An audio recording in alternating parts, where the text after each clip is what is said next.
Welcome back. Now it's time to talk parenting.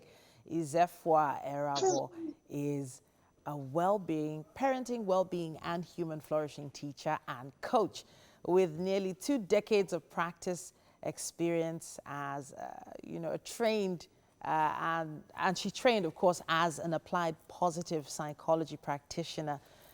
When it comes to positive psychology, yeah, she's renowned for understanding how this works. And we're going to be talking quite a bit today about mindset and routine as a pathway to peaceful home. Hi, Izefua. Hello, Titi. Good to see you or hear you. Well, you're a sight for sore eyes. I can tell you that. You are. It's great to see you. But this topic seems to be a very important one, and we should really jump right into it. So how do we link routine to a peaceful home? So you're saying that routine somehow, propagates more peace? Talk to us. Absolutely. So typically when we talk about peace within the home, what exactly are we looking for, right? We want some order, we want some structure, we want some respectful communication, we want cooperation, everyone do what you know you're responsible for. And then at a deeper level, we want connection. We want to feel that we belong to each other, right? And just get things done within the family, but at a deeper level, feel a deep sense of belonging and significance within the family.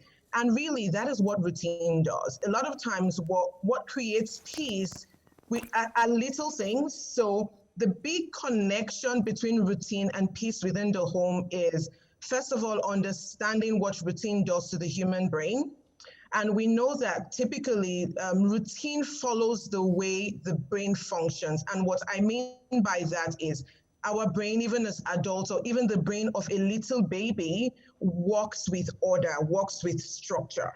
The brain wants to feel secure, wants to feel safe, wants to feel assured, right? Of what next. And that actually helps to reduce overwhelm that happens from day to day. And at the same time, we live in a VUCA world, a world where things are changing fast. And that really does not support the brain in itself, because the brain wants things to really be predictable and certain. And that happens also because our brains work with patterns. So what I mean by that is the brain functions in a way that helps us repeat things. When we repeat things over and over and over and over again, we know what comes next. And knowing what comes next, look at COVID, for example. One of the biggest challenges with COVID is the fact that it's uncertain and it's unpredictable. And when it started, that created a lot of anxiety. It is that piece. That is on the one hand. On the second hand, the brain also conserves energy when we have a structure and a pattern. So it knows this is what I do, and it's automatic. It doesn't have to constantly think about doing new things. So when we use routine as a tool, first of all, it impacts on our well-being. It impacts on the well-being of the child. Can you hear me? Yes, I can. Loud and clear. But I have a challenge with this. Routines often lead to things becoming a little monotonous. For instance, my girls, they have, because I want to make sure they have a healthy breakfast every day, I have healthy cereals. I have oats for them on a particular day. I have cornflakes for them on a particular day. But they get tired of that, and it stresses them out when I don't infuse new things once in a while. So I'm trying to figure out how the balance works.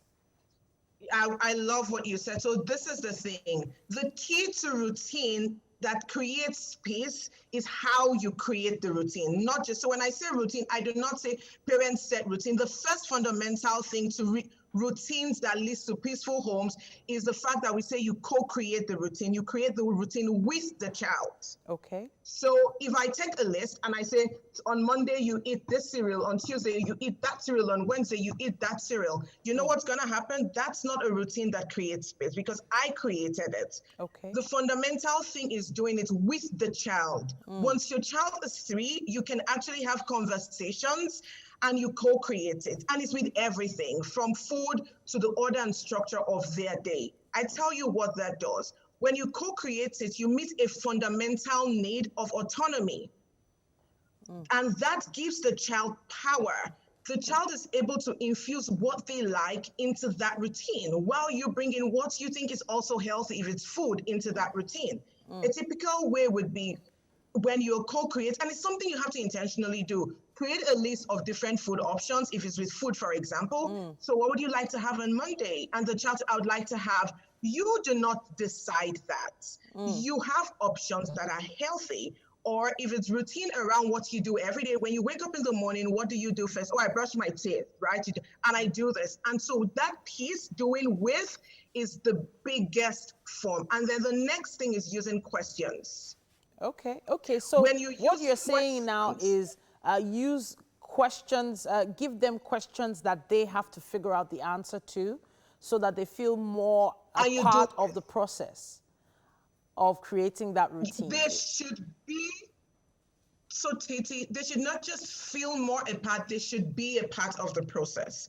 And it is such a profound thing to do, because you literally, what you're doing is you're teaching these children to problem solve. You're teaching them, or you're teaching them how to do it, right? So, and a key piece I like to say, when I say questions, I would rather say curious questions. So, and then when you co-create, so there is a format for this, when you do it together and you begin this routine, after a while, the kids may be excited. For younger children, I tell you what, when you're done, my kids have their routine hanging somewhere, allow them to hang that somewhere in their rooms. And then the routine becomes the boss. Okay, so you're saying more peace, less arguments over what's supposed to happen next every single day, during the day, even before bed, bath time, etc. But then doesn't that mean you're giving the child a little bit too much power?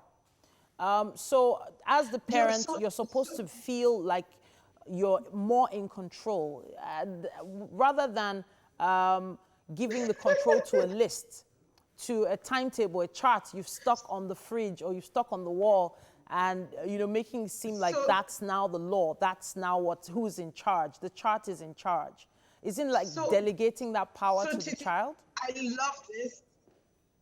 love this. You actually have given the power.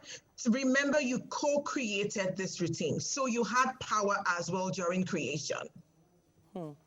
Right? Okay. So it is all of you coming to the place where there is agreement, there is concord on what works in your family. So a child, for example, could say, no, I want to have ice cream in the morning. Okay. That is the time to say, hey, darling, you know that ice cream is sugar, and ice cream is not healthy as breakfast. These are conversations. So what else could you have if not ice cream that you would enjoy? There are options. It's important, Titi, right now we talk about positive mental health. One of the fundamental things with mental well-being that we fail to realize is when a human being has power. We call it autonomy. Okay. We need to give and the thing about routine as a pathway to peace is it is beyond even the structure you create in the home. It's the blessing that comes is you have order, but the child feels a solid sense of autonomy, a solid sense of personal power, belonging, and that affects their ultimate behavior day to day. I have to stop you here, Izefua. I have to stop you. This conversation could probably continue for another 30 minutes if we kept going. But I would love for you to comment on social media. If anyone out there has a question for Izefua on what she's talking about, we'll be posting this clip on our social media platforms very soon. And hopefully Izefua will be right there to respond to you. Izefua, I can't wait to talk to you again next week. Same here, Titi.